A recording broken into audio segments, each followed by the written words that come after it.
হাসপাতালে চিকিৎসকের অবহেলায় রোগী মৃত্যুর অভিযোগে শরীয়তপুর সদর হাসপাতালে জরুরি বিভাগে হামলা ও ভাঙচুর করেছে মৃতের স্বজনেরা।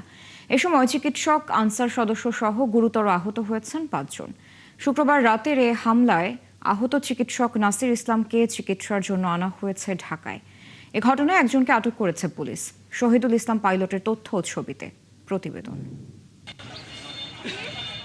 শুক্রবার রাত 10টার দিকে শরীয়তপুর পৌরসভার উত্তর বিলাসখান এলাকার লালমিয়া কাজী বুকে ব্যথা নিয়ে শরীয়তপুর সদর হাসপাতালে ভর্তি হন।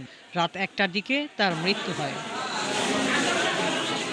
রাত 1টার দিকে রোগীর স্বজনরা চিকিৎসকের অবহেলার অভিযোগ তুলে ক্ষোভ প্রকাশ করে।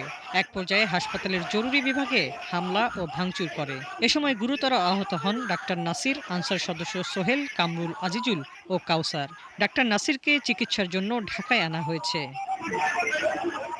হাসপাতালের আবাসিক চিকিৎসা কর্মকর্তা মিতু আক্তার বলেন, হৃদরোগে আক্রান্ত ওই রোগীকে প্রাথমিক চিকিৎসা দিয়ে ঢাকার জাতীয় হৃদরোগ ইনস্টিটিউটে পাঠানোর পরামর্শ দেওয়া হয়েছিল। মেডিকেল বোর্ড করে তার রাত থেকে ট্রিটমেন্ট আমরা শুরু করেছি। পেশেন্টের অবস্থা স্টেবল করে আমরা এয়ার অ্যাম্বুলেন্সে এখন ঢাকায় পাঠানোর উন্নত চিকিৎসার জন্য ঢাকায় পাঠাচ্ছি। হাসপাতালের সিসিটিভি ফুটেজে দেখা যায় চিকিৎসক নাসির ইসলামকে ২০ থেকে ২৫ জন মারতে মারতে জরুরি বিভাগ থেকে বের করে আনছেন। আত্মরক্ষার জন্য তিনি পালানোর চেষ্টা করলে তাকে ধাওয়া করে মারধর করা হয়। সিসিটিভি ফুটেজ দেখেছি, ইতিমধ্যে আমরা আসামিদের শনাক্ত করেছি এবং এই ঘটনার যে উস্কানিদাতা তাকে আমরা রাতে আমাদের অফিসার ইনচার্জ পালং থানা, তিনি নিজে ঘটনাস্থলে ছিলেন, সেখান থেকে তাকে গ্রেফতার করা হয়।